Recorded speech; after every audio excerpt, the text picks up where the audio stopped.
out, and you can ask your questions there, and you can be anonymous if you want. So, right. So I'll just share my screen. Give me a second.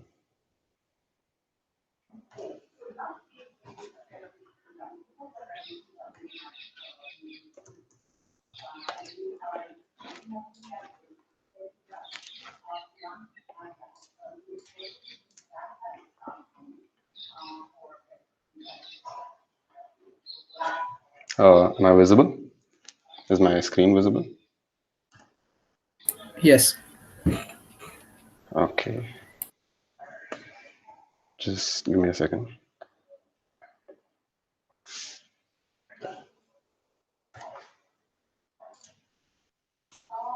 Right. So is the PPT visible now? Yeah. Okay, so I'll start. Right, so let's start with an introduction. So the last two sessions, yesterday and day before, covered some basics of containers by Shantanu and Aditya. So I'll just give a quick overview for anybody who didn't get to attend that. So what are containers? So a container basically is just, you can think of it very simply as a single logical unit of any software, right? So for example, let's look at, let's say a database software, right? So the database will need two major things. One is some memory to store whatever information it needs. And the second is it will require some dependencies, right? So dependencies are basically any software that this software itself requires for its normal functioning. So what we do normally in systems is we put all our software within the same common resource space. And by resource, I generally refer to anything such as networking, memory, file system, and processing power, all of those. So we put everything together. So container, what it does instead is that it creates a logical unit of this total resource space. And then you can have your one software within that, along with all of its dependencies and some amount of memory. So you're basically packaging one single software into one logical unit of resources, and this has some major advantages. So one of them, for example, is that you can create this logical separation across softwares. So this can help you a lot as we look forward to some coming topics. I'll explain some more practical uses, but some basic ideas are you can basically separate your various softwares running on the same system very easily. Can also help you improve features like security, scalability, and so on and so forth, but we'll look more into those later. So what is Docker? Docker is just a software. It's an open source software that allows you to easily define containers. So you can define a container in something known as a YAML file, YAML. So you just define the features of your container, define the application it needs to run, what software it needs, and you can attach some memory to it. And Docker will very easily create these containers for you. So now let's look at what today's talk is about, which is container orchestration. So container orchestration basically means, so let's say I have a very simple app, right? It has one server and one database. Let's say that's it. So now I put the server into one container and I put the database into another container. And since these two containers need to communicate with each other, you need some software that basically oversees this communication. And when you start working with more complex applications, you might have 100, 200, thousands of containers. And so you can't manually handle all of these processes. Like basic example would be container discovery. So let's say one container needs to find another, send it a message and accept the response.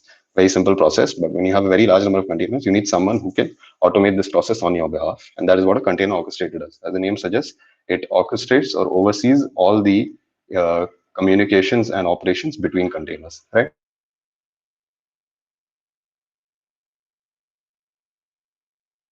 And Docker Swarm. So Docker Compose is a software developed by Docker that performs container orchestration within a given system. So let's say on your computer, you deploy 4 containers. You can now use Docker Compose to tie those 4 together and ask them to function together. And you can define a common network for all of them to run on. So Docker Compose basically allows you to run on one system and orchestrate containers across within that system. The other soft technology developed by Docker is Docker Swarm. So this was the first real container orchestrator, the first popular one, which allows you to, the difference between this and Compose is Swarm allows you to coordinate and orchestrate your containers even across different computers. So for any of you who might understand anything about cloud computing, for example, what happens is when you deploy an application, I don't want to get too deep into it. When you deploy an application, the containers running the different parts of your application might be on completely different systems altogether. So they might not even be on the same system. And now when you need to orchestrate them, Docker Compose is no longer powerful enough. So you need a technology that can actually orchestrate them even across systems. And that's where Docker Swarm comes in. So Docker Swarm was the first real large scale container orchestrator, but So that explains all of why we need container orchestration. But like I said, we'll also look at a more practical aspect of it, which takes us to the next topic, which is a quick look into microservice architecture. Um, so some of you might have heard of it, but I'll just go over it. Just explain the basic ideas. So microservice architecture is basically a design architecture. So what that means is when you're designing an application, when you're building a certain application, as you start working with very complex applications, you need to have very specific approaches to design. Because your the difference in your approach towards the design could have massive differences on your end result with the application. So for example, if you pick an application, if you pick a design approach that makes your application very slow, then obviously it's not going to have very high throughput or functionality. If you pick an application design approach that makes the application very bulky, then you will have issues with something known as scalability. So we'll come over that again later.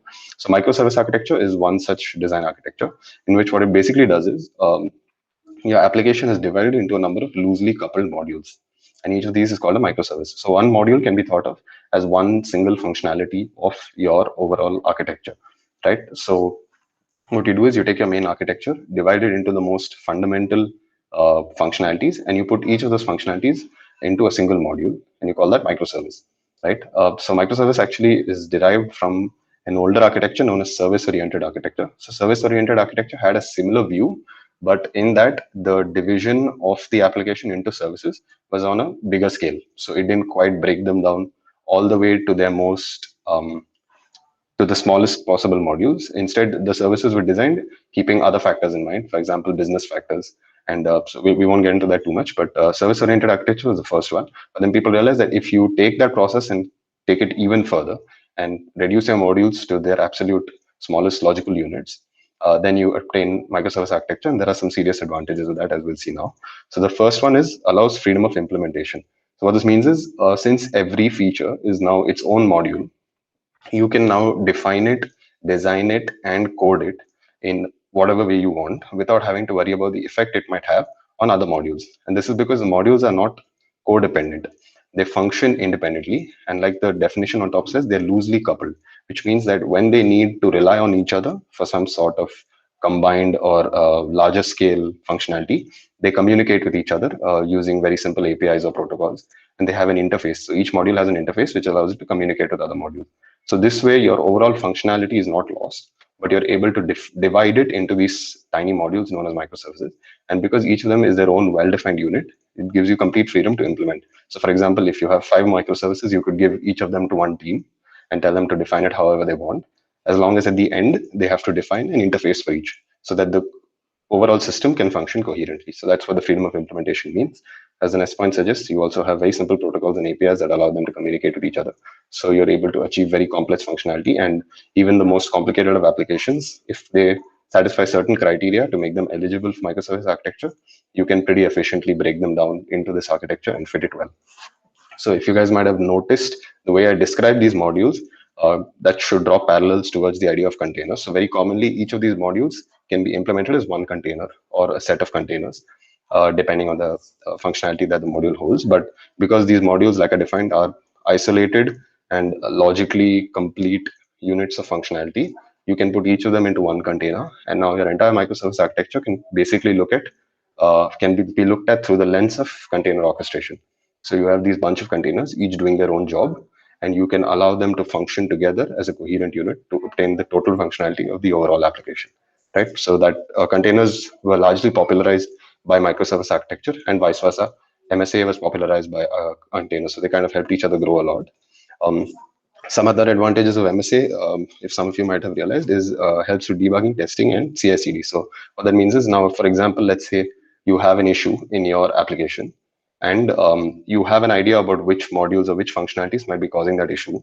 You now no longer need to tamper with all the other modules because, like I said, every module is standalone. So you can run your tests on that single module, figure out the issues, and then correct it immediately. So without having to mess with any of the other modules or worry about the effect it could have on any of the modules. Because like we discussed, the modules are independent units. So this simplifies the debugging and testing process massively. And CI/CD is continuous integration and continuous development. So this basically means that as you are trying to push the application through the development cycle, like I said, if you want to add new features, you can just add new modules, each with its own interface, and then you can very simply tie them into the existing application. And that should be a pretty simple process. And so the entire development cycle of an application is vastly enhanced and sped up because of the use of microservice architecture. Now, again, it's not a one-stop solution. So your architecture needs to be of the nature where you can actually divide it into these modules. If your architecture is the kind where it's pretty chunky, for example, like just to put it loosely, and you cannot like logically divide it into these microservices, then it wouldn't really make sense to go for it. So this isn't like the answer to design architecture. It's just one possible approach that was discovered recently, and it helps with a lot of applications that we have been struggling to improve over the last several years. And the final advantage of MSA is targeted scalability. So what that means is, so scalability, I'll just explain quickly, means how available is your service. So any module or microservice has to be sent a request, it will do its job, and then it'll send the response. But obviously it has some limitation to how many request responses it can work with at a time. So that's known as its availability. So when a microservice is at its limit, you basically will have to create a copy of it, or you need to create a similar microservice of the same nature that can start taking the new requests so that your functionality is not bottlenecked or choked at that point. And so this property is known as scalability, which is as your traffic towards the service or towards the app as a whole increases, how well can your app continue to serve those requests, right? And so with microservices, you have something called targeted scalability. So we'll just look at that for a second. Um, right? So uh, there's a simple drawing of monolithic architecture. So this was the original architecture we used for everything, right? It stands for monolithic, which basically means all of it is present in one single body. So let's say you have a simple application with just one server and two databases, right? And two databases hold two different kinds of information, and the requests for both those information come to the common server, and the server will accordingly contact the correct database, get the information, and send it back. Very simple application. So in monolithic architecture, what we do is we wrap all of this into one single app, right?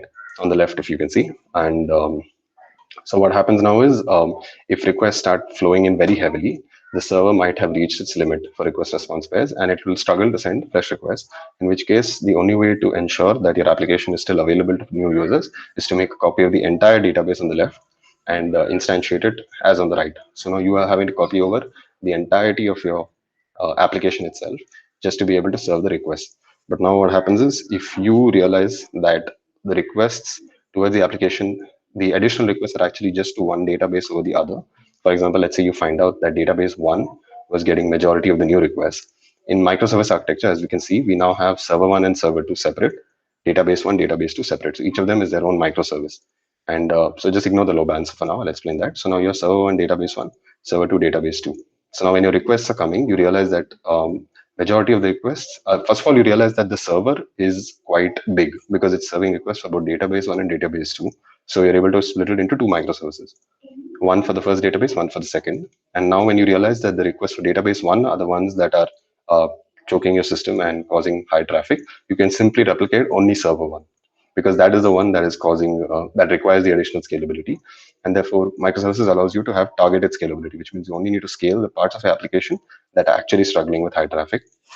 And so the obvious benefit of this is less cost as a whole, cost of computing, cost of networking space, cost of memory, and cost of actually deploying all of this, because you have to run it on some system somewhere.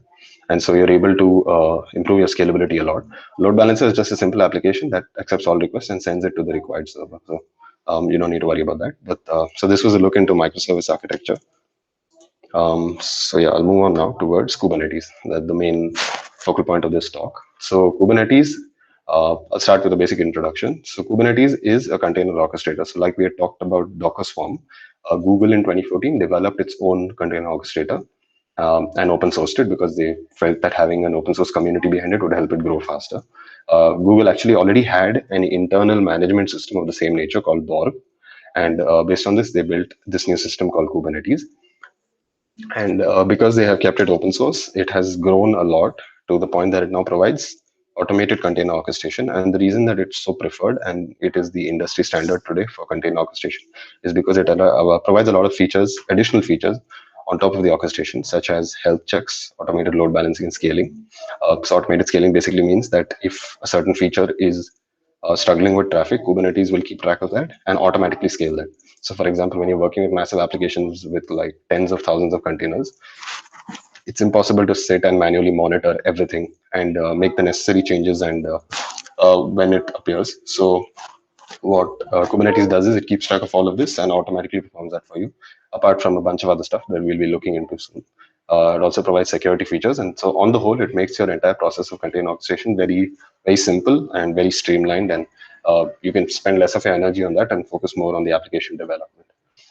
So now let's start looking into the architecture of Kubernetes. So later on, we will be having a couple demos to show you guys how it works practically, but I'll start with some basic architecture so you understand some basic terminologies.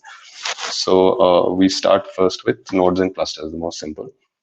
So node is the so you can look at the Kubernetes architecture from a hardware lens and from a software lens. So nodes and clusters come under the hardware side of things. So a node is the smallest single unit within the entire Kubernetes system. Now Kubernetes, if I didn't mention, is a distributed system, which means that there is no one central computer. A centralized system would have a central computer that controls everything else. But Kubernetes is distributed, which means that all the systems are equal participants to a certain extent, and therefore no one system is controlling everything, right? So a node is the single smallest machine within the system. It can be physical or virtual, which basically means, for those of you who might not understand virtual machines, physical machine is an actual physical system like your laptop, desktop. A virtual machine is a machine. It has all the characteristics of a PC, but it can be deployed within another system. So you can have multiple virtual machines within a single physical machine, right? And each of them can behave as a node. So you don't need to worry about that too much if you don't know what it is. But basically, a virtual machine is just it's has all the characteristics of a normal machine, but you can deploy multiple virtual machines in a single physical machine. So that's a node, and a cluster is basically a collection of nodes. So when you have your entire network, we divide them into these logical collection of nodes based on what functionality each collection satisfies, and then each collection of nodes is called a cluster. So there are three basic components that every node has to have. Every node has to have something known as a kubelet, has to have a container runtime and a kube proxy. So the kubelet is basically the representative of that container for Kubernetes. So when Kubernetes needs to communicate with the node, there has to be some software running on the node that Kubernetes can actually reach out to. It doesn't want to reach out to the node directly, so some software. So basically, kubelet is called the Kubernetes agent on the node. So it's the representative of the node that accepts requests from the rest of the Kubernetes system, um, processes those requests, and then sends the responses back to the system. So that's basically the representative of the system or the system, the node agent. Container runtime, basically, so when you create these containers, you need a runtime environment that can process the containers, deploy them, execute them, monitor them, so on and so forth. So the runtime is just a broad term that covers the software that can handle all the container based operations. And so every node will have containers running on it, and so it needs a container runtime. And lastly, kube proxy, which we will be covering later. So I don't want to get into that right now. And then the third thing about nodes and clusters is when you try to add a node to the network, it has to be registered to the API server. So basically, every member of the network has to be verified. The API server, will be coming to it again in a while, but the API server is basically the central logic unit of the entire network. So the API server is the one who makes all the big decisions and keeps track of everything happening within the network, monitors it to find if there are any issues. API server is the one who accepts requests and implements it accordingly. So it's basically the control unit of the entire network. And so whenever you try to add a node to the network, it has to be registered to the API server, either manually or automatic, and it has to give three pieces of information during registration. The first is the host name, the name of the node, which is how the node will be identified, because the API server obviously has to be able to differentiate between multiple nodes. And the other two informations are internal IP and external IP. So what this means is every cluster. So I don't want to get too deep into networking, but basically every cluster will have a network space of its own. So what this means is every node will have one IP address that is local to that cluster, right? And therefore that IP address is meant for identifying it within that cluster, and it is only accessible from within that cluster. So the nodes communicate with each other within the cluster using this internal IP, but every node also has to be accessible from outside the cluster, obviously, because your system might have multiple clusters and your requests coming from outside have to reach the node some way. And therefore the node also has to be identifiable from outside the entire cluster. And for this, it has something known as an external IP. So if you didn't understand the difference in those two, don't worry too much. They're basically just two different ways of identifying the node so that requests can be sent to it and responses can be accepted from it. Right. So moving on to the next topic in architecture, we have API server and control plane. So like I mentioned, API server is the central hub of all control, and it acts as the interface to the cluster. So just like we talked about the kubelet being the interface to a node, the API server is the interface to the cluster. So any requests sent to the cluster are actually sent to the API server, And then the API server figures out what functionality is being requested, and it accordingly sends it towards the correct node for processing to occur, or entering data, or requesting information, or whatever the request is about. So it basically acts as the control unit for the entire cluster. And some of the major functionalities is obviously when it gets requests, it issues the necessary commands, it processes the responses to send them back out to the requester. And very important functionality that is at the heart of Kubernetes, it performs logging and health checking. So API server is the one who has to keep contacting the nodes continuously to make sure that they're all working. So health checking basically means ensuring that the node is still functioning, right? Because if your nodes start going down, like I said, there's not a centralized system, so there's no one system that's keeping track of everyone continuously. So API server has to repeatedly or continually send requests to every node to make sure that they are responsive and that they are up to date with the rest of the state of the entire.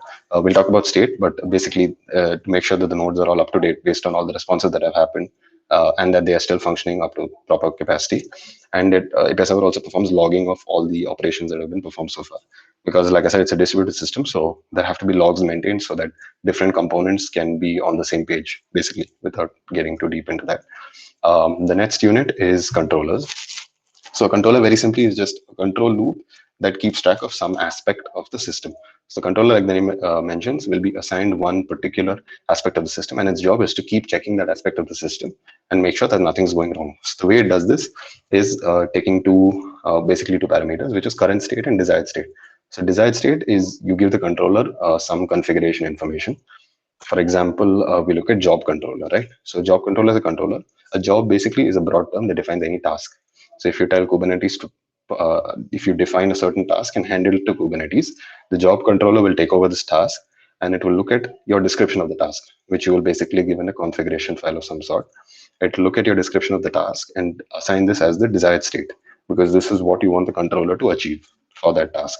And then it will start making the necessary requests and commands so as for the network to start implementing, or for the system to start implementing this task. And it will keep monitoring the state of the network of the system, which is what the current state refers to, which is how much of that configuration or how much of that task have you currently completed. And it keeps comparing the current and desired state, and if it finds any mismatch, then it performs the necessary actions. And therefore the controller, like I mentioned, its job is just to make sure that whatever task you give to it, in the case of job controller, there are different kinds of controllers, but whatever it is supposed to monitor, it asks you for what state you want that to be in, and then it checks what state it's currently in, and it takes the necessary steps to make the two match. um, so next we move to pods and workloads. So the things that we had spoken about so far were on the system as a whole. So now we look into what happens within the nodes. So a pod is like I said, that a node is the smallest unit on the hardware side. A pod is the smallest unit of the system on the software side. So basically, your pod is a set of containers, right? And a container itself is pretty small. So when you start working with massive applications, generally even the smallest of tasks will require several containers, right? When you're working with very massive applications deployed across Kubernetes, even a single container will not be able to achieve too much, and therefore every task itself will probably need an entire set of containers. And so we define this set of containers as something called a pod, which is why we call it the smallest deployable unit of processing. So you never actually deploy containers, you deploy pods and you give them a task, and then they will themselves deploy the containers necessary to achieve that task, right? And when you deploy, so then we look at workload. So a workload is a very important concept within Kubernetes. So workload basically refers, it's a broad term again, that refers to any application of any sort. So if you define an application in some sort of configuration file, you mention what kind of services you have, what kind of softwares they need, how kind of memory usage they might need. You give some networking information so they can communicate with each other, so on and so forth. You can describe all of this at a very high level. Your entire application can be described at this high level, and then you can hand it over to something known as a workload. So the workload will now accept your entire application, and it will do the job for you. Basically, every feature within Kubernetes is just abstracting and automating a new job for you. So normally, if you have that application, you would have to go about deploying pods for each service, but workloads abstract away even that layer, and you just give away your entire application description to the workload, and the workload itself will divide it into its services, figure out what needs to be done to get everything running, and then it will automatically deploy the necessary pods to get the jobs done. So it split your application into its various services and assign pods for each of them. and send the necessary requests to the concerned nodes. Basically, it will do all of the application deployment on your behalf, and it will also configure controllers. So, like we saw before, different types of controllers are necessary to monitor the system at all times and make sure everything's working fine. And so, workloads will also do this on your behalf. So we look at our first type of workload because they're very important.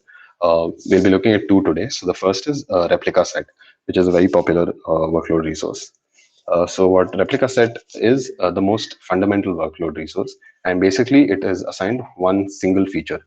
So if you divide your entire application into its various broad functionalities, each of those functionalities can be assigned to a replica set. So to the replica set, like I mentioned before, you need to give a feature description, which is what is your service, like what files does it need to run, how much memory would it need, some networking information about it, and just a basic description of what it needs to run. And you can assign that entire description to a replica set. And this description can be put in something known as a pod template. And the other information the replica set accepts is it asks you how many pods of this type do you need. So if you remember from Microsoft's architecture, I'd mentioned scalability.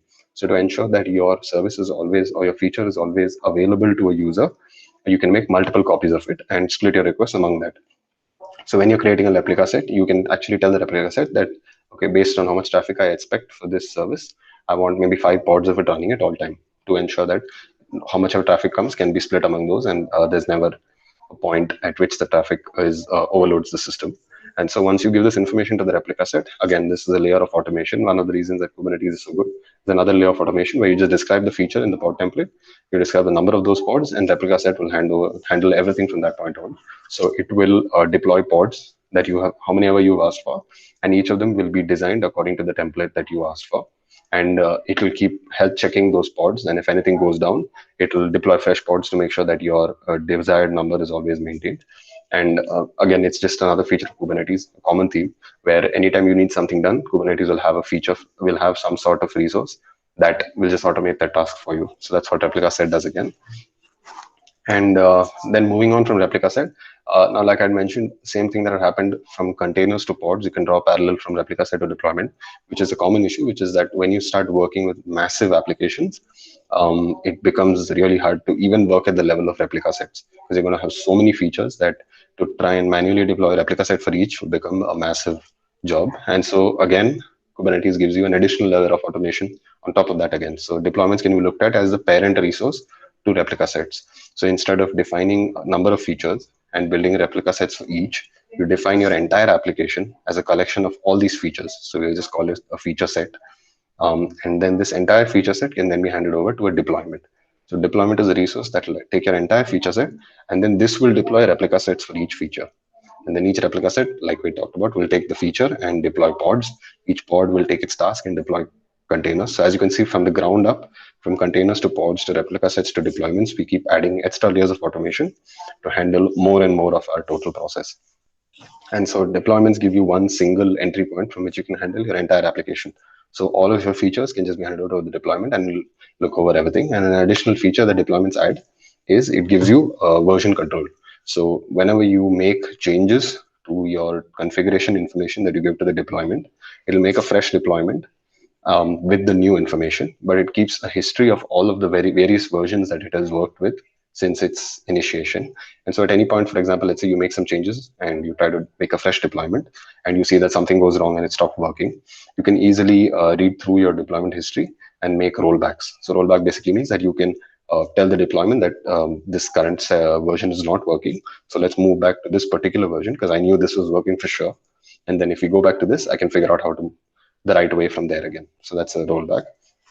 And for all these reasons, deployments are preferred to replica sets. Because like I said, they're the parents to replica sets and they handle replica sets themselves. So obviously, the more automation you allow Kubernetes to do, the less manual work you need to do, and the more you can focus on the other aspects, such as designing the application or figuring out what additions to make or testing, debugging, those kind of things.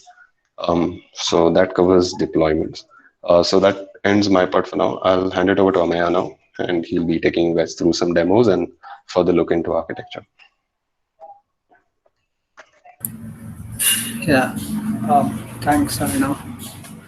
Um, I'm audible, right? Yeah, you're audible. Yeah, okay. Also, guys, please feel free to ask questions. You can ask it here, ask it in Meet Chat, or ask it in the anonymous link we send. So anything is fine, but feel free to ask anything. I think there was a question in that link.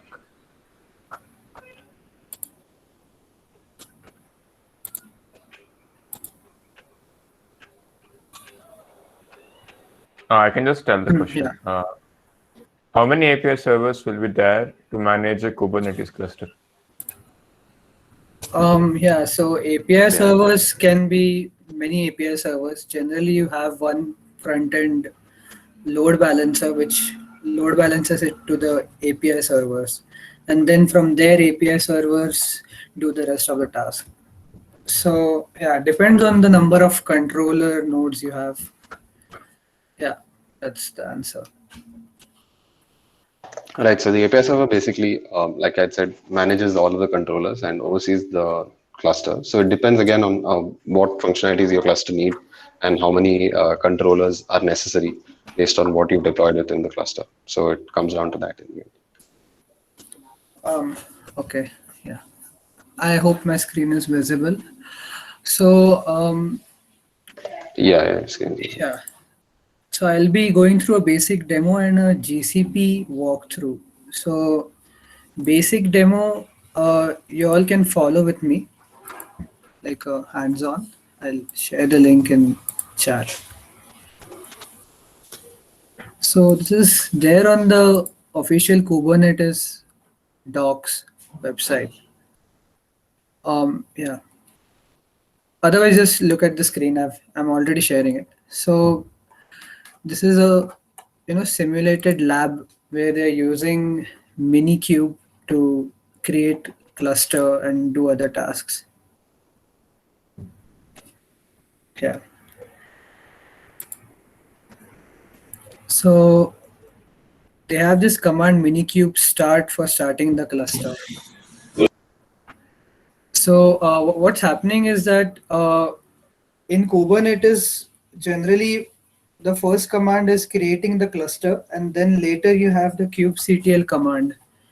The kubectl command line interface, which is which is used to do all the operations like creating deployments, creating services, or scaling up the application, or rolling out new updates, etc. You all do that through the command line interface, kubectl. But before that, you have this formation of the cluster. It's different on different clouds. On Minikube, it's different. On GCP, I'll be showing it's different. This is the GCP console.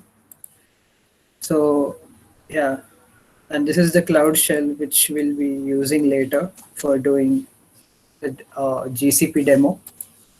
So what essentially is happening right now is it's creating some virtual machines right now. It's configuring the networking among the virtual machines. It's creating the TLS certificates required for different components of Kubernetes to talk to each other. Then it's downloading some binaries like the kubectl binary, the container D binary, and lots of things. Then again, you have some configurations going on and so on. So this all takes a lot of time. Okay, I think it's done. And yeah, you can see the kubectl version over here. So this is the command which we'll be using throughout kubectl continue. So get the cluster info. So yeah, it gives you where the Kubernetes master is running and some details about the Kubernetes cluster. And then you get the nodes, Kubernetes get nodes. So basically this kubernetes.io will provide you with some basic walkthrough on commands and how to use Kubernetes. So the next one is for deployment of an application. So you create a deployment over here, Kubernetes deployment.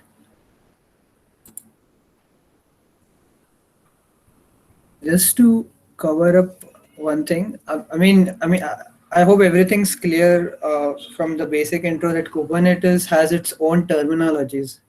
You basically view a Kubernetes cluster in terms of pods, deployments, and services, and you don't really much care that how many virtual machines are there and so on. So that's the point of view when you are using Kubernetes through kubectl.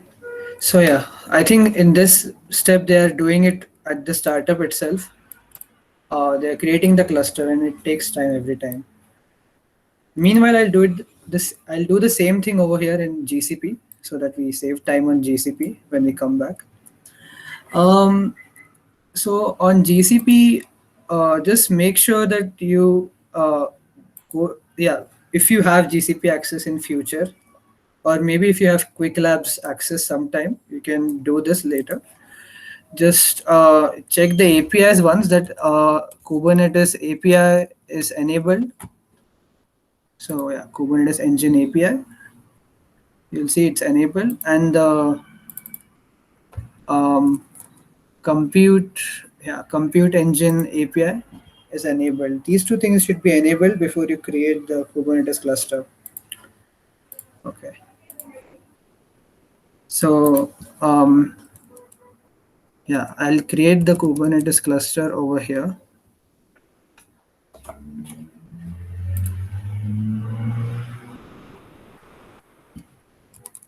Gcloud container clusters create. I'll name the Kubernetes cluster as K0. And with all the resources, you need to provide a zone where you want those resources to be allocated um, geographically. Yeah. So this is one of the zones provided by GCP. Okay, authorize. So I guess this is working fine. Can Yeah. So this will take a lot of time now for creating the cluster. I guess 5 minutes or so something. We'll get back to our yeah, interactive tutorial. Okay, it's still going on. So okay, yeah, it's done. Great. Um, yeah, kubectl version. Then again, get nodes. It's pretty easy to follow this tutorial to see the commands. The kubectl commands don't vary from cloud to cloud. Just the starting of the cluster varies, which is different in different clouds. So now they're using this command kubectl create deployment. Then the deployment name is there. Okay, wait, yeah. Okay, fine. Okay. I clicked it more than once, so it's saying already exists. So yeah, what's happening is you're giving a name and you're giving an image. So this image is present in the Google Container Registry. So it's fetching the image from there. And yeah, this is the general syntax. I mean, you use name colon tag for the image. And then you get the deployments. Yeah, kubectl get deployments to see the deployments. So, okay, to sum up just a bit, what we did right now is we created a deployment over here. For this deployment, we did not use any YAML script as Arnav mentioned. So generally there is a configuration script you write for deployments, and that's the general case because you want to have that flexibility. But if you want to use a directly available container image, you can do that. Okay. So yeah, that's what has happened right now. So now view your app. Okay. So on the second terminal, a second terminal to run proxy. Okay. So yeah, they've done a curl over here. Yeah, you'll have to rerun the first one. Yeah, the first connection does not connect because it can't Oh, locate the container. over Yeah, here? now Okay, it's fine. connected. Yeah. Nice. Okay, thanks. Yeah. So now, yeah. Now you can do a coherency. Yeah, you're able to reach the application deployed locally. So I think right now what they did was basically uh, the deployment was running and you just needed to have a proxy so that you can see the application whether it's running internally or not. So yeah, that's great. In general, the steps are like when you deploy something, you need to also expose it or create a service for that so that the outside public can also use it. But when developers work on it, they just do some small proxy to see whether it's working or not internally because they don't want to expose it outside. Okay, what was this? Oh, name of the pod. Fine, fine. So you had the name of the pod. I think even if you put, I don't know whether this will work over here. kubectl get pods. Yeah. So you should see the pods that are running currently because of this deployment. Okay. There's just one pod running and the name of the pod is this. Oh, okay, fine.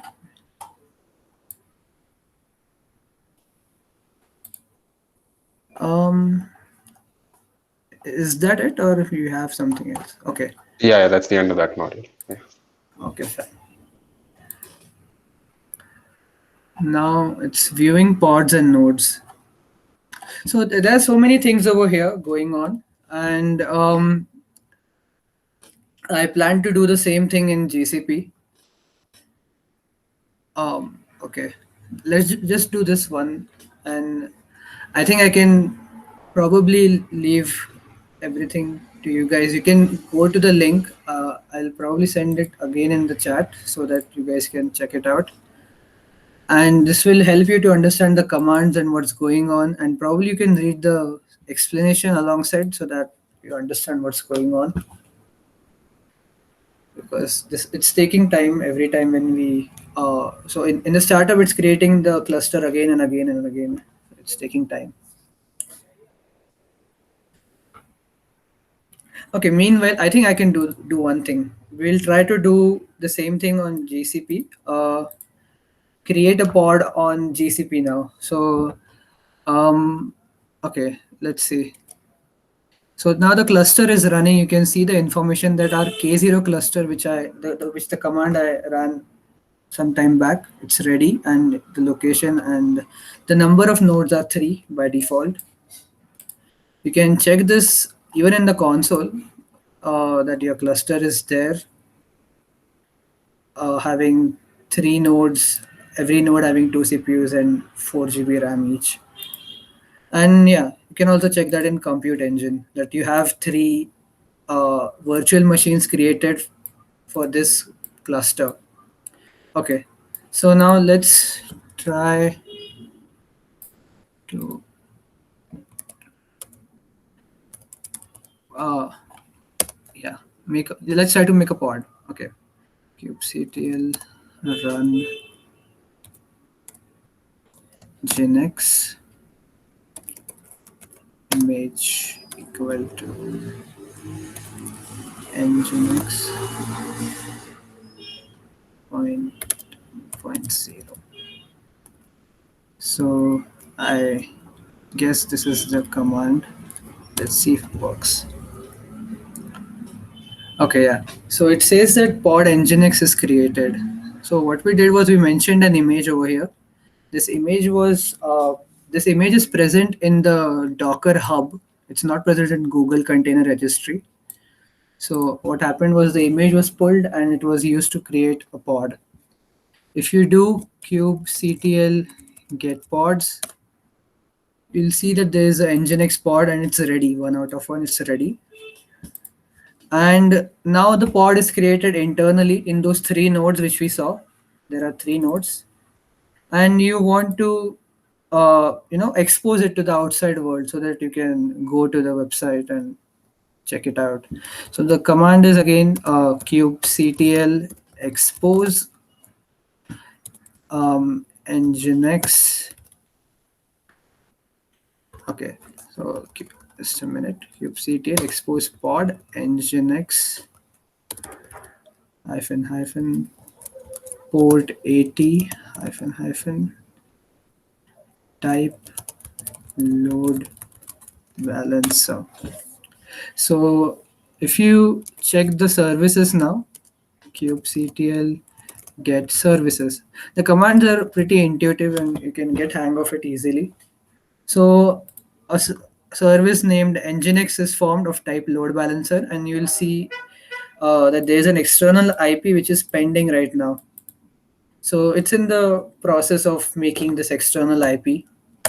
I'll run the command again. It's saying pending, still pending. So yeah, it takes some time to create to expose this pod via the service. Okay, fine. I guess it's visible. You have this external IP. What I'll do is I'll copy this and paste it in a new tab. Yeah, so you can see the Nginx default web page that yes, welcome to Nginx. So this is how you have deployed an application. Again, you have not used any declarative configuration, the YAML files. We'll be doing that. But this is a simple way of using kubectl to deploy things.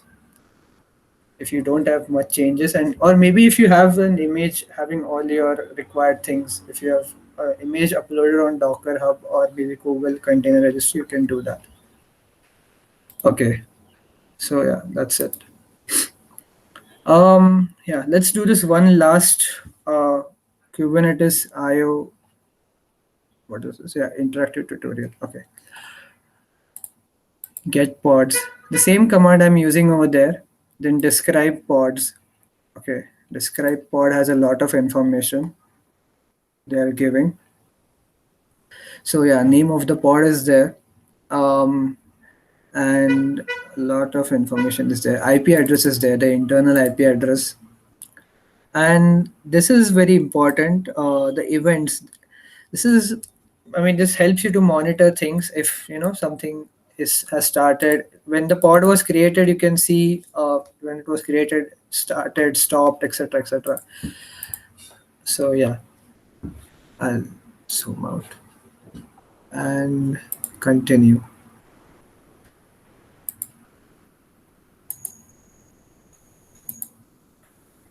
Okay. Has this command run? Okay, fine, yeah. Starting the server.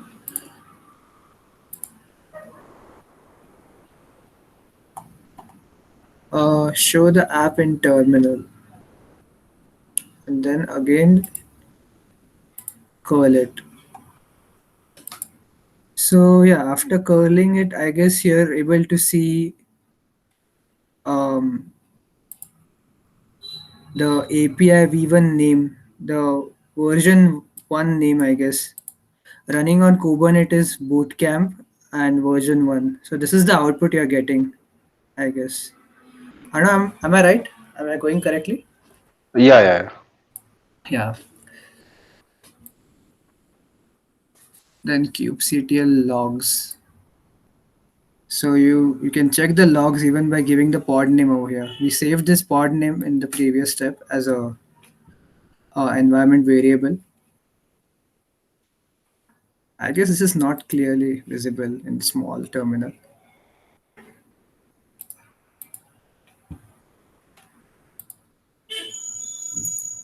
Okay. And kubectl exec, I think executing command on container. So this should allow you to run commands on the pod, if I'm not wrong. Yeah, so that basically lets you connect to the bash of the pod itself. So you can basically enter the operating system terminal of the pod, and you can start executing commands from within that. So yeah, I mean sometimes you have to get into the pod and debug and do it. So yeah, that's about it. I had a question there. So you said a pod is a set of containers, right? So which container is it debugging when you exec?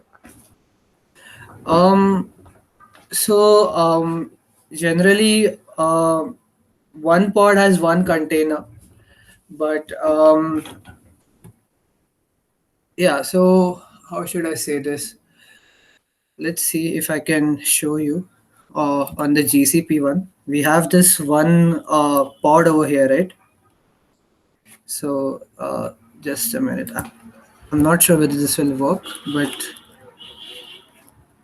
there's a kubectl exec command, and you basically enter the pod, and one pod generally has one container, unless there are two tightly coupled dependencies and you have to insert many containers into it. So one pod generally represents one microservice, and you can have many such pods for one microservice. So okay, this was not a plan of, I mean, this was not planned, but let's see if I can enter it and do the exec command. Give me a minute. Okay, let's see. kubectl exec nginx std in tty. Yeah, so to answer you, you actually have to mention which container you're execing into. So after Yeah. you do kubectl exec pod, there's a -c flag, and you can mention which container, either through the container image name, I mean the container's deployment name, or its whatever name you assign to it. But since these pods that we've deployed in the interactive tutorial have only one, by default it will go into that. Oh, So here okay. it won't be an issue. So in Okay, got it. multiple containers, I guess you need to mention it. So otherwise, you'd have to use the -c flag and mention which container you're actually, because like as you said, the pod is a collection of containers. So the pod itself has no operating system environment to exec into. So you need to mention which containers operating system environment you need to or you want to exec into. Oh yeah. Okay. Yeah, So that makes sense. yeah, we're giving the -c nginx the container name. Yeah. Also, the pod on creation will have a default list of all the containers based on how you deploy the pod. And so even if you don't mention the -c flag, it will automatically pick the first one in the list, Okay. Okay. even if it has multiple containers. Yeah. So I think that's it. This has entered the container. I'll exit it from here. All right. Arnav, should I skip the demo or should I go on with this?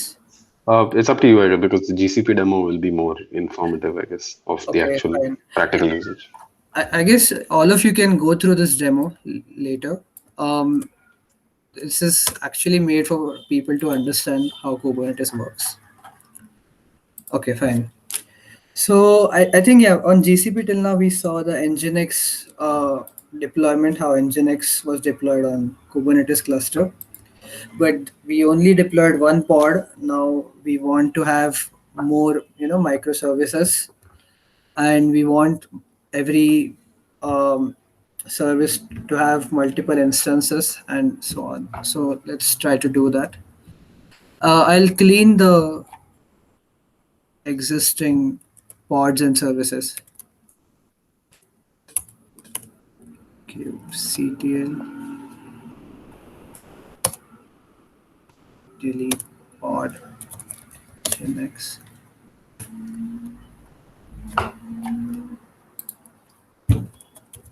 kubectl delete service. So both the service and pod had the same name, nginx. Okay. Um. Yeah. Now we'll be using the declarative configuration. So this is a repository from a course on Udemy. The course is by Kelsey Hightower. He's a engineer on. Okay, I'm not sure whether he's an engineer, but he works on Google Cloud and he has done significant contributions in Kubernetes. So yeah, the course is really good, and This is his Git repository. He has given some scripts for us to try out. Yeah, in the course. So let's go to deployments and check out the scripts. I'll go to the auth script and we'll try to see the contents of it. I'll just edit it. Okay. Okay. So this is the YAML way of writing it.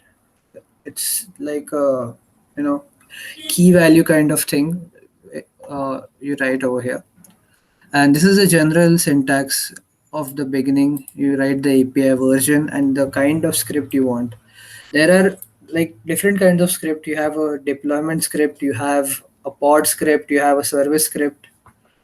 One of the main differences between a deployment script and a pod script is that you can write the replicas over here, the number of replicas you want. So yeah, okay, so yeah, the replicas is one. Then this selector is a important thing because as I think Arno talked about services, generally a service is used to represent more than one pods, or the pods having the same kind of microservice or the service, I'll say. So yeah, a service is, and these services recognize the pod through this label. So this app colon auth is a label which is associated with all the pods of this deployment, and then we can make services which will direct those requests to this, to any of the pods in this deployment.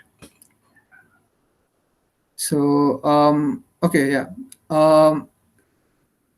Going down, you have container. So you give the container image over here. So container name is auth, and then you have Udacity slash this as the container image, which is on Docker Hub again. After that, yeah, there are some other things you can see over here. Port, the health port, and the HTTP port. And you have this liveness probe and readiness probe. This is something really cool feature of Kubernetes. It checks whether the container is live, and the readiness is for checking whether the pod is ready to take the requests and so on. So yeah, liveliness, and yeah, the things also you can try to make sense what's happening. You have an initial delay of 5 seconds, then a period seconds. That every 15 seconds you have to check whether the container is live, and then a timeout. If nothing comes out of the container, you need to give a timeout. That okay, yeah, I mean it's not live anymore if 5 seconds have elapsed. So let's go back and make a deployment out of this. So kubectl create -f is for file, deployment slash auths.yaml. So yeah, this is created, deployment that apps auth is created, and now you can see the deployment using kubectl command. Kubectl get deployments. Another way to get descriptive things is to use kubectl describe deployment. What is the name of deployment? Auth. So this gives you more information about it. Yeah. So now we have created a deployment of this. Okay, so I'll explain what's exactly going on and what we are going to do. There are 3 scripts you can see. We have deployed the auth.yaml for now. There is a frontend.yaml and there is a hello.yaml. So what's happening is that you have a front-end deployment where the users will come on the front end, and then from there they can either use a auth service or they can use the hello service. So front end is maybe, I mean, you can treat front end as a proxy, I guess. Maybe you can think of it that way, that front end just directs requests for auth or hello services. So for now, I've just deployed auth. It's inside the Kubernetes cluster. No one can reach it right now. Okay. For this, I'll switch. So I think there's some glitch in this Cloud Shell. When it hangs, I just switch to other terminal. So there is a respective service for each of these auth, frontend, and hello. Yeah, forget this monolith one. This is a different thing.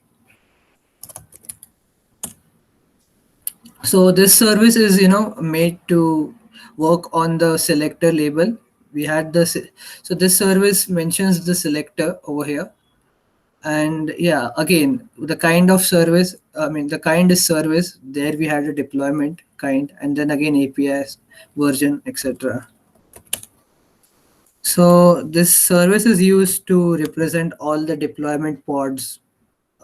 Yeah, that's what it's used for.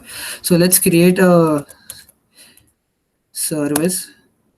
So kubectl create is used for everything, whether you want to deploy, whether you want to create a deployment or pod, or if you want to create a service.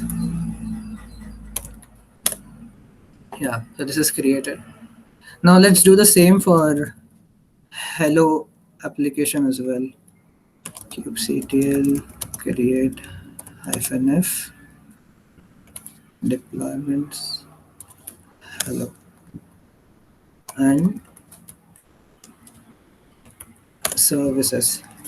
So we have made a deployment for auth application and a service for auth application. And we have made a deployment for hello and a service for hello. Now we want to do the same thing for front end. So for front end, there's a different procedure because we want front end to have TLS security. So the commands are different. So I'll paste the commands first and then we'll go through what's happening. Okay, kubectl create secret generic, then the name of the secret TLS certs from file. Yeah, so okay, this command is done and we'll do a config map nginx front end conf from file equal to nginx/front. Okay, something went wrong. Okay, yeah, so I guess, yeah. So okay, what happened here is that I created a secret and a config map. So in Kubernetes, secret is used to generally keep the private stuff like keys or something like that. And TLS certificates and keys are they should be very private and secure.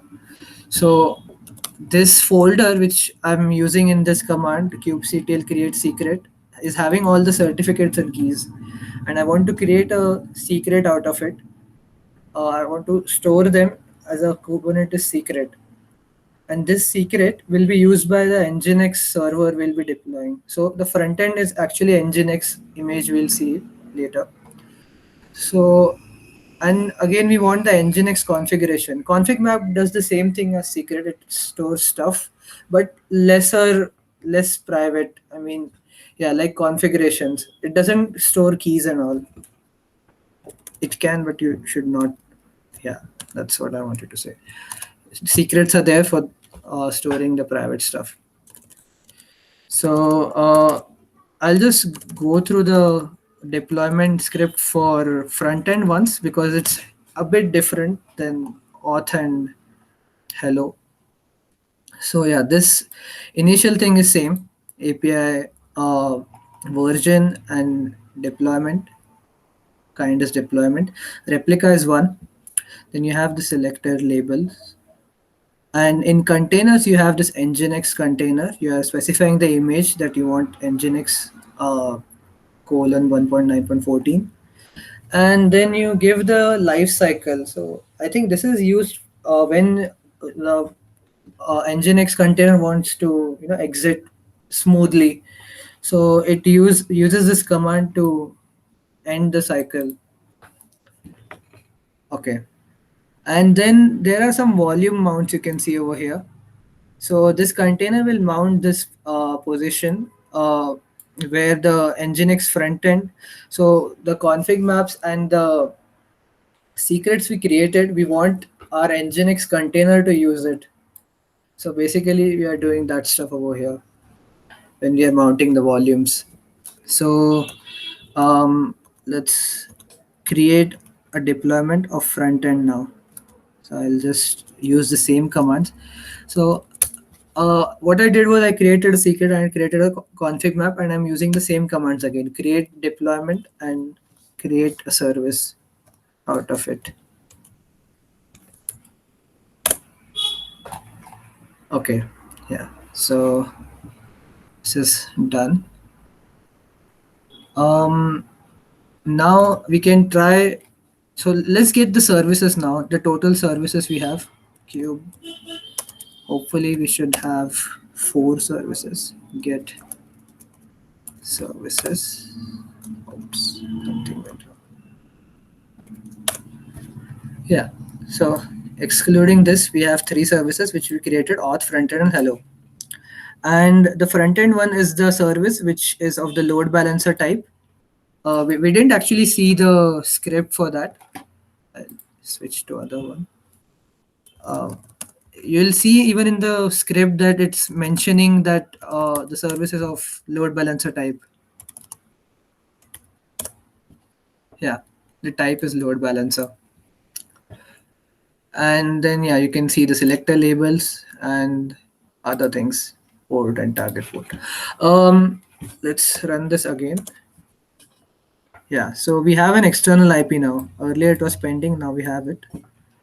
And if we try to curl it directly, curl fnk, let's see if it works.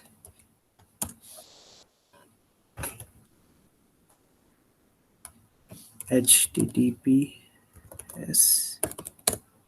Yeah.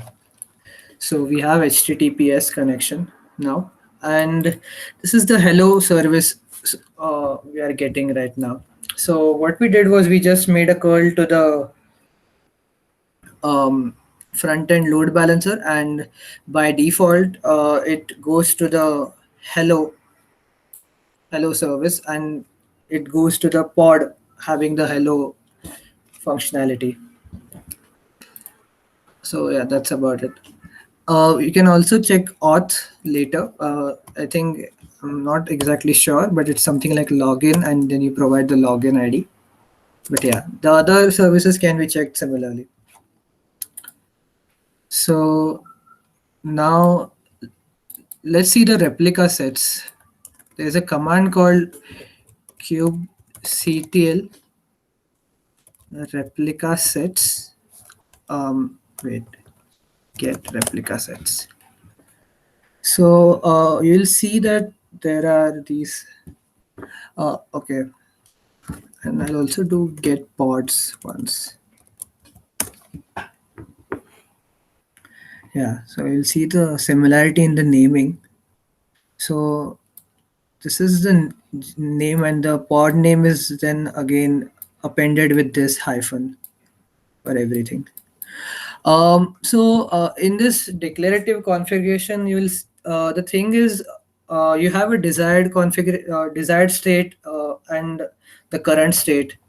Whatever is there in the YAML file that you want to happen, but and the current one is the current state, and the Kubernetes controllers are responsible for reaching from the current state to the desired state. So both should be ideally equal.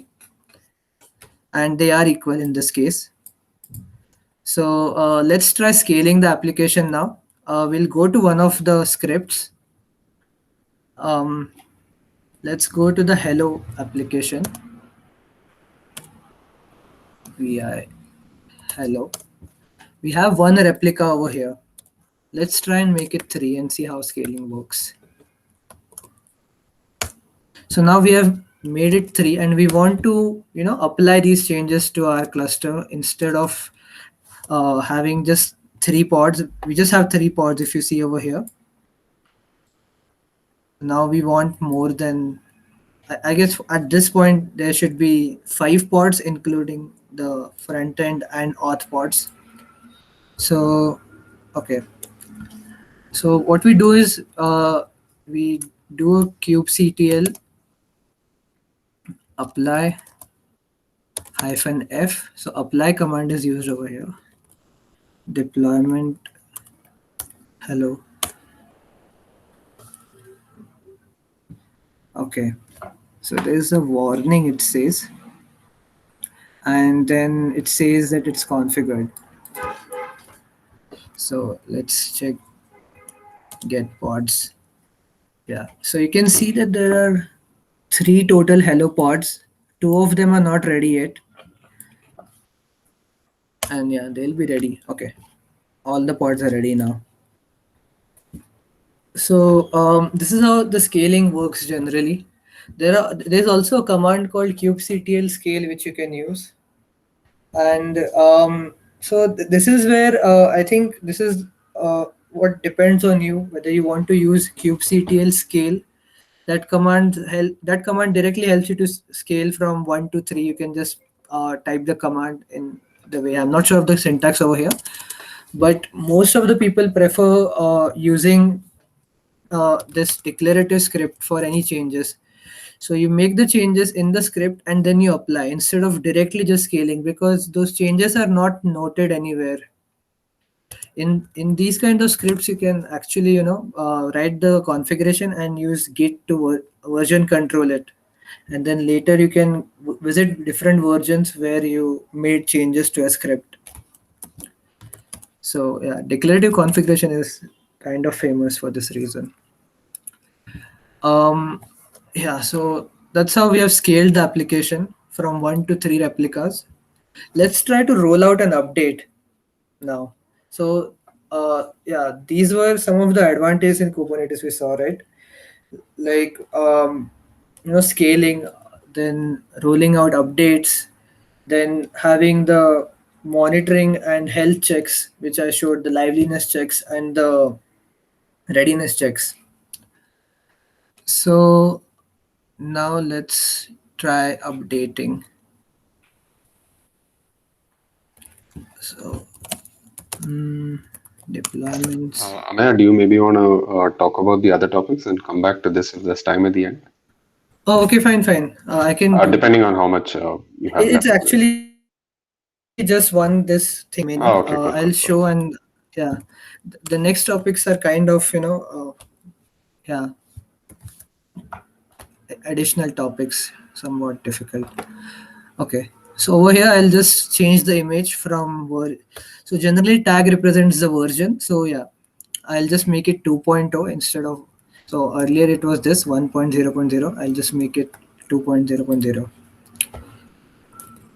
And then again it's similar. I'll just do kubectl apply deployments auth -f flag is remaining -f. Yeah, done. So that's how you can roll out an update. And the updates, how they work is very similar. I mean, very easy to understand. What it does, it just creates so whenever a new request comes, it creates a new pod with the new container image, and it directs the request to that. And once a pod is done serving its purpose, it's just deleted. So this is how they slowly just change from the version 1 to version 2. This is called blue-green deployment. So initial state was blue and later it became green. Okay, so I think yeah, that's it about the GCP demo. So these are the basic functionalities people use. Along with this, they use something like Jenkins or Spinnaker, which is used for continuous integration, having tests and stuff like that. Test, build, and see everything works out, and automate the process. I mean, instead of you putting commands over here, Jenkins helps you to automate a lot of stuff. Okay, so let's finish this fast, I guess. Architecture in depth. Architecture in depth. So a few things are covered by Arnav already. Kubernetes cluster is divided into control plane and compute machines or nodes. So you have a kube API server which exposes the Kubernetes functionality. So what it does is for any of the control operations, you basically just go to the Kubernetes API server and it will direct you to the appropriate place where you can do that, or it will carry out the thing. Then Kube scheduler is something which looks for the changes. Now we changed the number of replicas from 1 to 3. So this change was seen by Kube scheduler that there is a change being going on, and what it does and once we executed that command, apply, the change was so this went to the API server, and Kube scheduler was looking on the API server, and it noticed that okay, the pods have went from 1 to 3. Now I have to do the change, and then later the kubelet is the one which made two more pods. So kubelet of any of the virtual machines depends. uh, we want two more pods, so some of the virtual machines will do that, their kubelet. Then controller manager is something which looks after the controllers. Kube proxy is something on the, so kubelet and kube proxy are the things on the worker nodes, and the function of kube proxy is to manage all the networking rules. So if you have a communication from say one container to another, okay, not container to container, container to container is easy if it's in the same pod, but let's say you have communication from pod to pod, or one container of one pod to some other container of some other pod. So we'll consider this as pod to pod communication. So kube proxy is responsible for putting the rules in IP tables for this. So if you have one pod on one virtual machine and another pod on some other virtual machine, so you would want to you would want to know what is the exact route to that. So your IP table has the route for that, and the IP table rules are set by this kube proxy. Container runtime is something required for the container operations, creating the container, and yeah, that's about it. Managing the container, what I would say, like a runtime could be, example of runtime could be Docker or container D or CRIO. Yeah, I guess that cover. Oh yeah, so HCD is a consistent and highly available key value store. So HCD is like a backing store for storing your configuration, the desired configuration you want. Like we described our configuration in the YAML file, and that was stored in the HCD. And it's like a key value store. It stores everything, and yeah, like a backing store. So anytime scheduler wants to, the kube scheduler wants to try to match the desired state, or not kube scheduler, any controller, the function of controller is to match the current state with the desired state. So they can check with HCD that what is the desired state, and they can do the required things. So yeah, and HCD also has the kube DNS. This is a different topic, kube DNS. So uh, again, it's related to DNS. All the entries related DNS, mapping of the names, the domain name to the IP. It's done. So that mapping is also present in the HCD store. Okay, fine. And There's a question in the anonymous chat. Sorry, we missed it. yeah, So the question is, what is the use of having multiple layers of automation, like we mentioned, of pods, then clusters, then replica sets, and then deployments? Will this not increase the overhead since there are controllers at each level? So yeah, the idea really is that the alternative to those overheads is you having to do it yourself. So if you deploy, say, 100 features, you will have to manually write configuration files for each of them and build replica sets for each of them. And the overheads also, like for example, the deployment is that resource is doing such a massive job that you cannot expect it to directly go and communicate with each container, right? It's easy when you have to have such a massive job done, it's easy to break it into parts. And so the deployment on its part will break its major task into replica sets. The replica sets will break its tasks into pods. Pods will break its tasks into containers. So that's just a logical division of labor more than anything. It's not like they built it on purpose.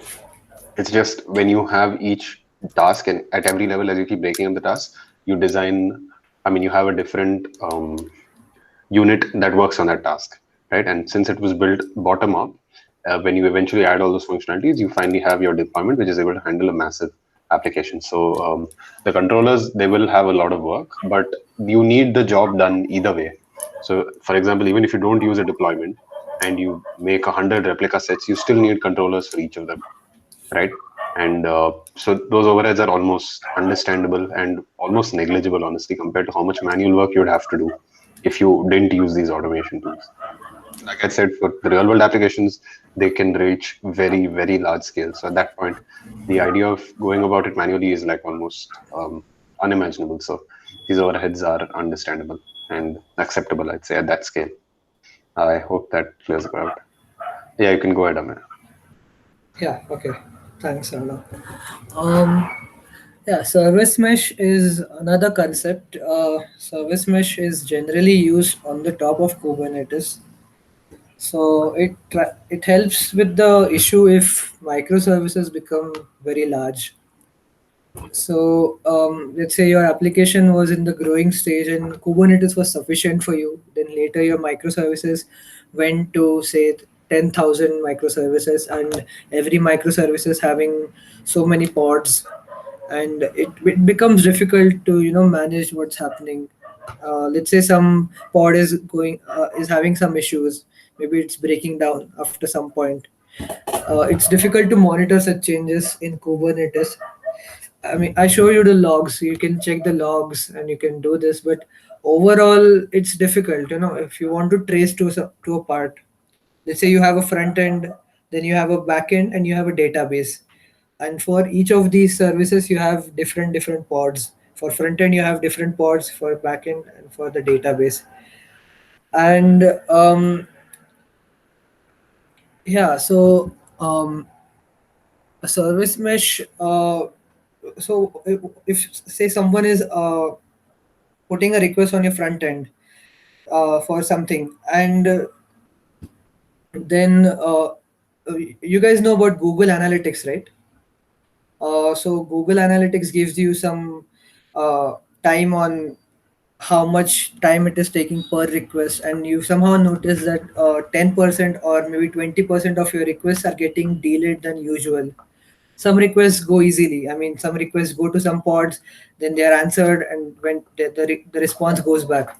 But now for some of the requests, like 10 or 20%, it's taking more time. So, but you don't know where it's happening because you have so many microservices, you have so many pods of each microservice. So service mesh is one of the things people use for that. It also provides a lot more functionality than that. So a service mesh is a dedicated infrastructure layer for handling service to service communication. So here is the service mesh architecture in brief. We saw the nodes in Kubernetes, the compute machines or nodes, and we have a control plane. So these compute machines have pods, and the pods have containers. So every container is associated with something called as a sidecar. So these sidecars are nothing but very lightweight proxies, maybe Nginx or something, which is instead of containers communicating to one another, what they do is they communicate through their respective sidecars. These are also called in-band components. So any communication for each container goes through this sidecar to the other sidecar, and then through that sidecar to the respective pod or container. So the container. So yeah, for these sidecar proxies, you have proxy configurations that is done in the control plane. You write the configurations for that. Then this is another advantage of service mesh, TLS certificate authority. So TLS, so the communication becomes end-to-end encrypted when you use service mesh. Till now, you had encryption. I told you about encryption, TLS. We use secrets, TLS, right? So that is there. If you have a pod-to-pod communication on two different virtual machines, then yeah, definitely you will have security involved when you communicate. But say you are communicating, your two containers are communicating in the same pod, or if two pods are communicating on the same virtual machine, there is no encryption in that. So having sidecars adds this TLS security over there. Then you can have the policies for different access controls and stuff. Like the example I gave, you have a front end, you have a back end, and you have a database. So generally the backend is the one which does the querying for the database and so on, right? So your front end never controls the database directly. So just to make a scenario out of it, if someone is calling from for the front end, and um, somehow they manage to make a request from front end to the database, that should not happen. So it adds an extra layer of security also. Writing policies. Telemetry is again great concept. Now you're having the sidecars, so you can have logging and metrics and alerts based on the metrics, because all the traffic goes through the proxy cars now. So you can have a lot of information based on that. Maybe if there's a lot of traffic, you want to have a metric based on that, saying the CPU load, or actually this is also there in Kubernetes, but service mesh adds a lot more metrics into that. Like one of the metrics I know which is not given by Kubernetes is the number of requests. If you want to, I mean, this is something used while load balancing. If you want to load balance uh, on the pods having less number of requests, so you will need the current number of requests per second. The sidecar will provide you with that number, and then you can do the load balancing. And then there is tracing. So again, going back to the same example, front end, back end, and database. So once a request is entering through the front end, and I gave you the example that 10% of your requests are getting delayed or 20% are getting delayed. You want to trace where is the exact problem. So what the front end will do is maybe add some tracing headers. So while the time the response comes back, it will know that, okay, this is the one which took so much time. And yeah, so this is an extra work, the service mesh. Generally, service mesh is not used much unless your application grows really big and you are having difficulty using Kubernetes. For small scale, Kubernetes is fine, good, works great.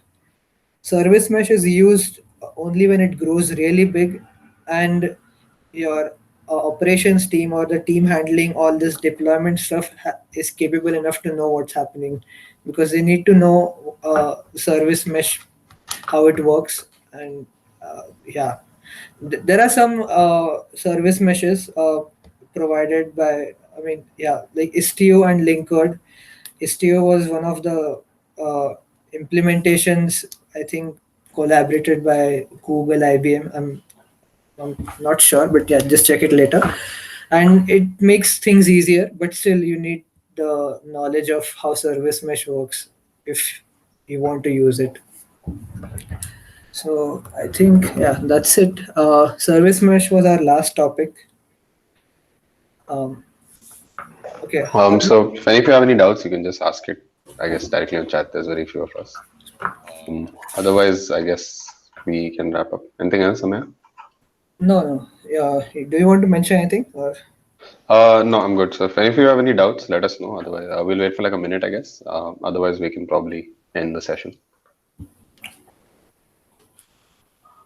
So do let us know if you have any doubts. yeah, I mean, anything about the implementation. This implementation, it was, kind of impromptu. I did this once back, but yeah. If you have any doubts about it, and yeah, I think you guys can go through this course uh, on Udacity and see how he's teaching. Kelsey himself is teaching this, and he'll use mostly all the stuff in this repository. Um, yeah, that's it. Yeah, in Yeah. implementation, I had a few doubts, if I can ask. Yeah, sure. Yeah, so I'm a bit fuzzy about this, the difference between a deployment and a service. So, like, from what I understand, deployments are, responsible for creating pods, and service does something else. So I'm not really sure what's happening. Service is not like an official thing within Kubernetes. I guess we threw out the term a little loosely, right? Yeah, it's not an actual feature of any sort. I mean, Uh, it is called service. No, I I mean, mean, yeah, see, it's got. it is there. See, when you put there's a, I mean, service is a official term of Kubernetes. All right. So you have even the command for that. So there are different types of services, and so load balancer is just one type of service. The other kinds of services are actually, to have an abstraction over the pods. So what happens is sometimes the pods, go offline, then come online. The IPs keep on changing, and you need a service having. So services generally have something called as a virtual IP. So they represent these pods on the top, and the service and a pod is related through the label, the selector label I told about. So a service recognizes the pod through the label. So you basically remove the IP dependency. I mean, knowing the IP address, because it might be changing again and again, or yeah. Yeah, so I think I got like the major core difference. So a deployment, basically you give it the application and it creates the replica sets for you. The replica sets create the pods and it basically deploys all the software resources necessary to implement your application. A service on the other end is used more to enable network access for a set of pods. So like you mentioned, it'll give them virtual IPs and whatever network functionality is necessary for a set of pods to be easily accessible to each other and from outside this set of pods. So you can use one without the other. So if you use just a deployment, you will not have that same depth of network functionality. And so if you have a very large number of pods, it might become difficult to handle things like routing and stuff. And you can also use a service without deployment. So if you want to use a service, you will have to manually deploy pods onto that service. So deployment is used more for automation of the pod um, creation, and service is used more for enabling a lot of powerful network functionality to those pods to ensure that they are completely accessible from everywhere. So that's the major difference I found online. Does that clear Oh, it up?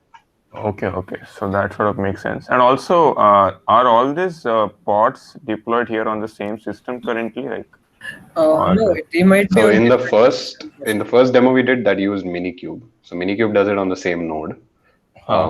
GCP, on the other hand, since we defined an entire zone, it depends on GCP how it wants to deploy the. Oh, I so mean, we that had only. is it that are those the three nodes you showed initially? Because Yeah, yeah, the K0 there are thing. three nodes, right? Okay. Yeah. So So it's deployed the pods between those three nodes. yeah, Yeah, they could be virtual machines or physical servers, whichever. But yeah, And deploy them across three so nodes. Kubernetes decides how it deploys pods on nodes. So that's Yeah. So okay. there is so yeah, as I told about kube scheduler, when you have when you give the initial number of pods, or if you even increase the replica sets. So yeah, the scheduler sees how to schedule these pods, and then the kubelet on that virtual machine is responsible for creating the pod on that virtual machine. Yeah. Oh, okay. Okay. Okay. Got it. So yeah, I mean, I think there are many types of services. Okay, I'm not sure how many at this point, but over here we have used the load balancer type and the cluster IP. This is so cluster IP one is the general one to uh, you know to have it over the pods. So yeah, that's it. Now you can just have the front end pointing to these services instead of pointing to each of the pods, and you can do the thing. Also, on the top of this, you have Cube DNS, something called Cube DNS. So you don't even need to know the virtual IP sometimes. If you have a domain name mapping, so you can reach out to Cube DNS for some domain name, for the domain name of the service, and it will yeah, resolve to the IP address, and then you can communicate to the service, which will direct you to one of the pods which is free or having less traffic. Yeah, that's it. Shantanu, so to answer your question, the you can actually control how you deploy pods across nodes. So if you don't mention anything, then the schedulers will handle it. But you can, when you deploy a pod, you can give it something known as a node selector, which is the unique identity of various nodes. You can give it a specific node selector, and then those pods will only be deployed to those nodes. Additionally, you can also use Kubernetes has a feature known as affinity and anti-affinity, which basically allows you to even indicate very powerful Boolean expressions or different degrees of preference. So you can to about which nodes. So the Boolean expressions can define which set of nodes this pod can be deployed to, and the preference can be used to deploy can be used to indicate how strongly this has to be maintained. So if you put a very strong preference, for example, it'll be like no matter how many pods the node has, make sure that this one gets deployed there. If you put a very soft preference, then it will be like if there is sufficient space, then deploy it there. So you can use these features to like establish a lot of control over which pods go to which nodes. But yeah, if you don't mention any of these, then yeah, it's up to the schedulers of Kubernetes. Oh, okay. Okay. Nice. Yeah. So any other doubts? Anybody? I guess we can end it here then. Thanks a lot for attending and staying, guys. And the recordings for this as well as the previous two will be up soon on our channel. So you guys can find it there if you want to refer to anything. And feel free to reach out to us too if you have any doubts about these topics in the future. So yeah, I guess we can stop recording and end the session.